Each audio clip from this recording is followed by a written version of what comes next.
E aí, gente, tudo bem com vocês? Faz bastante tempo que eu não faço vídeo aqui pro canal, que eu não apareço assim, coloco o celular pra gravar, mas fiquei com vontade de fazer essa tag dos 50% de meio do ano que muitos anos aí existe e eu acompanho, mas eu nunca parei pra fazer, pra postar nada sobre. E dessa vez eu falei, vamos lá, eu não tô tendo um ano de leitura assim, né, recheado de coisas diferentes, mas sempre vale a pena a gente dar uma olhadinha, né, porque a gente tá lendo, tendo contato, e essa é uma oportunidade, né? Então, espero que vocês gostem e não se esqueçam de se inscrever no canal, curtir, comentar também, compartilhar aí o que vocês leram também até o momento. Então, começando aqui com a primeira pergunta, melhor livro que você leu até agora. E eu não demorei tanto para pensar nessa, às vezes eu tenho dificuldade, mas nesse caso, como eu disse, esse ano tá sendo um ano de leituras assim, mais ok, boas, mas não a ponto de serem favoritos da vida. Mas esse aqui em específico virou o favorito da vida, que é A Cor Púrpura da Alice Walker, né? Essa escritora norte-americana. E esse livro foi lançado então nos anos 80 e é no formato epistolar, que é um dos meus tipos de leitura preferidos também. E essa personagem, então, ela vive ali nos anos de 1900 a 1940, mais ou menos, e em um período de segregação racial fervoroso ali. Ela tem uma ingenuidade no início, aí ela vai passando por violências e violências, de, assim, enfrentar exclusões dos mais variados tipos. Ela, eu me apeguei muito a ela, eu acho que isso, grande parte do que, né, para além do tema em si, mas também a linguagem, como é colocada aqui, é uma linguagem muito próxima a gente, da oralidade mesmo, então não tem alteração, assim, das expressões, né, ali da região em que ela vive. E recomendo bastante, então, para quem ainda não leu esse clássico aí, que tem o Pulitzer, tem uma adaptação cinematográfica que eu ainda não assisti, inclusive deveria ter assistido, mas tudo bem. Esse livro aqui ganhou meu coração e me emociona, assim, sabe? De lembrar e ela falando com Deus ali e tentando entender por que, que as coisas estavam seguindo aqui, né, indo por aquele rumo. Próxima pergunta, melhor continuação que você leu até agora, e essa é uma das perguntas que eu não tenho resposta, infelizmente, eu não li nenhuma continuação esse ano. Terceira pergunta, algum lançamento do primeiro semestre que você ainda não leu, mas quer muito? E aí eu vou deixar aqui a capinha para vocês, que é Os Esquecidos de Domingo, da Valérie Perrin, que eu já li todos que foram lançados no Brasil até o momento, e não é, assim, uma leitora, uma escritora que eu coloco como as escritoras da minha vida também. Porém, toda vez que eu leio um livro dela, me dá muito aquela sensação gostosa de como eu amo ler. Não sei se vocês sentem isso com alguns livros, algumas obras, mas com ela, todos, é incrível, assim, mesmo lendo, é, às vezes, numa fase meio caótica da vida, eu pego e a leitura flui. Então, eu sinto que esse livro vai ser algo por aí. Essa capa linda, esse título me despertou interesse e pretendo comprar. É um dos próximos que eu gostaria aí, né, na minha lista. Indo para a próxima pergunta, o livro mais aguardado do segundo semestre, e aí dando uma pesquisada para ver o que vai sair nos próximos meses, semanas. Eu encontrei esse título que chama Noite no Coração, dessa escritora chamada Natasha Apana, que tem essa capa belíssima e vendo ali por cima do que se trata, vai ter uma história sobre, acho que não só uma história, acho que são três, e todas elas a ver com crimes de feminicídio, né? E se eu não me engano, tá para ser lançado agora em julho mesmo, talvez quando esse vídeo sair já tenha lançado. mas se vocês já ouviram falar desse escritor, enfim, deixem aí nos comentários. Próxima pergunta, o livro que mais te decepcionou esse ano. Eu vou deixar aqui um que eu li no e-book. Eu li alguns e-books esse ano, tanto pelo Mac Livros quanto pelo Kindle Unlimited e também pela Biblion, que agora eu comecei a usar. Mas esse livro aqui, que é o Lutas e Metamorfoses de uma Mulher, do Edouard Louis, é o primeiro livro que eu leio do autor, e todas as obras dele eu tinha uma expectativa, assim, de certa forma, pelas premissas, pelo estilo que ele apresenta. E esse era um dos que eu mais tinha vontade de ler, porém não me despertou nada demais, assim. Eu achei uma história, assim, que é da vida dele mesmo ali, né, autobiográfica. Achei bonito, mas a maneira como ele colocou ali sabe quando não te abraça e nem te provoca, assim, muito. Então, isso é uma decepção. Eu acho que... Eu não sei se eu vou ler outros livros dele, né? Nunca diga nunca, porque pode ser que eu leia por curiosidade, né? É o livro que mais te surpreendeu, e aí eu vou colocar um livro curtinho também, que chama Ontem, da Agatha Christoph, que ela tá aí sendo muito aclamada, né, nos últimos tempos, pela sua trilogia, que eu pretendo ler, só que eu quero ler no físico, porque esse eu li também no e-book, e é um livro curtinho, mas ele tem elementos que me fizeram, assim, não querer parar de ler. Então, tanto ali o contexto do personagem, né, do trabalho em si, tem uma crítica sobre o trabalho, né, sobre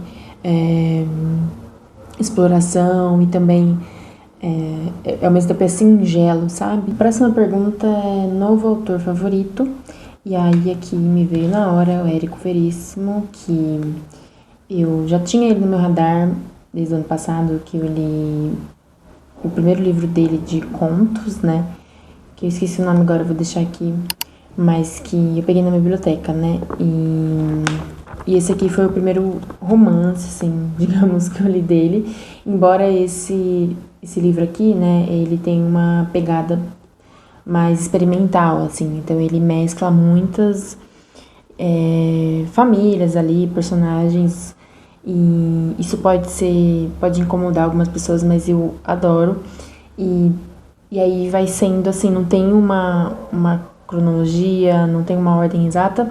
Na verdade, tem uma cronologia no sentido de dias da semana, né? Então, começa no sábado e vai até a quarta-feira, mas você não sabe, assim, né? Como se eles estivessem em casas diferentes, mas tudo ambientado ali em Porto Alegre, né? Nesse contexto urbano, assim. E tem, então, essa camada social que o Érico, ao longo de sua carreira, né, fazia questão de apresentar. E até hoje eu me vejo, assim, pensando às vezes sobre alguns dos personagens aqui, porque foi um desfecho, assim, vida real, total, e aí é um pouco... é triste, né, é curioso, tem fofoca, tem... perdas, em romance, né, traições. Então eu tô, assim, cada vez mais encantada pelo trabalho do Érico e pretendo ler outras coisas aí ao longo dos próximos anos, né. Aí, próxima pergunta, quedinha por personagem, eu vou pular. E aí, o seu personagem favorito mais recente, que não vai ter como, eu vou ter que falar dela aqui, da Cor Púrpura, né, que eu comentei, que eu me apeguei, que é a Célie e ela é de uma delicadeza e de uma coragem que eu realmente queria estar ali com ela, sabe? Ajudando ela a passar as coisas, dando apoio, dando suporte e falando que ia ficar tudo bem. Então, é um personagem aí que também não esquecerei. Próxima pergunta: um livro que te fez chorar nesse primeiro semestre. E aí mais um que eu li, né, formato e-book, foi Quando as Árvores Morrem, da Tatiana Lazarotto, que é uma escritora nacional que eu não conhecia. E esse livro vai falar sobre luto. No caso aqui, a Tatiana perdeu o seu pai em 2018, esse livro foi lançado em 2022. E eu já li muitos livros a respeito disso, né, de luto. E esse me agradou bastante, assim, eu fiquei também bem emocionada em alguns momentos. Ela faz essa analogia com a árvore, de como o pai dela falava sobre as árvores da natureza, né? Então, ali mais pro final, ela vai elaborando, né, esse momento difícil que ela tá enfrentando e como também a finitude da vida, né? Ela tá aí, e a beleza também, esses ciclos, né? Próxima, um livro que te deixou feliz. Esse aqui eu vou deixar a minha menção a Brincadeiras à Parte, da Letrux, porque ela por si só, né, uma figura aí, eu sou muito fã. Eu já li o outro livro dela de poesia, que tá aqui, Tudo Que Já Nadei, né? E ela tem uma carga humorística, irônica, que nesse Brincadeiras à Parte, né, o próprio nome já diz, e são pequenas histórias também, que no começo eu li, parecia que tinha acontecido com ela de verdade, né? Com certeza ela tem uma pegada autobiográfica, mas são coisas diversas, assim, né, rolando, e adorei, assim, me deixou feliz mesmo. As próximas duas perguntas, eu infelizmente, de novo, não vou poder responder, que é melhor adaptação cinematográfica, que eu vi alguns filmes esse ano já, eu gosto, né, mas nenhum deles de um livro que eu li, e eu tô vendo mais séries também, enfim. E a próxima, sua resenha favorita, no caso eu não costumo fazer, né, de vez em quando eu posto nos stories lá no Instagram sobre minhas leituras, mas é mais no começo do ano que eu fico empolgada, depois eu paro. Então vamos para a penúltima pergunta, que é o livro mais bonito que você ganhou ou comprou esse ano. E quase que eu não tenho uma resposta para isso também, que eu tô comprando muito pouco livro, gente. Dá pra contar na mão, assim, porque, de novo, eu tô lendo mais e-book. E os livros que até tá nessa parte da minha estante que eu tirei, né, que são os livros que eu não li ainda, uma parte, né, até aqui mais ou menos eu li, e aqui ainda não. Mas eu comprei bem pouco mesmo, e esse era meu intuito. Mas aí eu vou falar desse que foi um mais recente aí, que eu comprei em uma promoção, que é a edição de bolso da Antofágica, Felicidade Conjugal, do Tolstói. É um livro que é prático de ler, de pegar, assim. O outro que eu li é o Morro dos Ventos Uivantes, dessa coleção. Então, vou deixar, depois que eu ler, eu vou deixar ali juntinho. Pretendo já ler logo. E eu achei muito, muito fofo, apesar de um pouco macabra, talvez, essa capa. E vamos para a próxima pergunta, que é: quais livros você precisa ou quer muito ler esse ano? Tá aí uma coisa que eu também não sou muito adepta, né? Essa coisa de lista. Eu fiz uma lista de clássicos, mas tá puxado. E aí, justamente, a partir dessa lista, tem alguns ainda que falta ler, né? Que é O Nome da Rosa, do Umberto Eco. Esse aqui eu não lembro se tá na minha lista, tá? Mas talvez tenha sido um dos livros que eu comprei também lá pro início do ano, Quincas Borba. O Gil veio dar o Ar da Graça, mas tava esperando o barulho de obra parar um pouquinho. Pra falar pra vocês também desse livro que eu comprei recentemente também, que entra na parte de preciso ler, que é Imprensa Feminina e Feminista no Brasil, que tem a ver com o que eu quero pesquisar aí pra faculdade, né? E bem, foram essas as perguntas. Obrigada por assistir até aqui. E acho que vou tentar fazer outros vídeos, mas também não sei. Que no momento eu tô de férias, então eu aproveitei pra gravar pelo menos esse que eu acho bem legal. E lembre-se de se inscrever, comentar e até a próxima.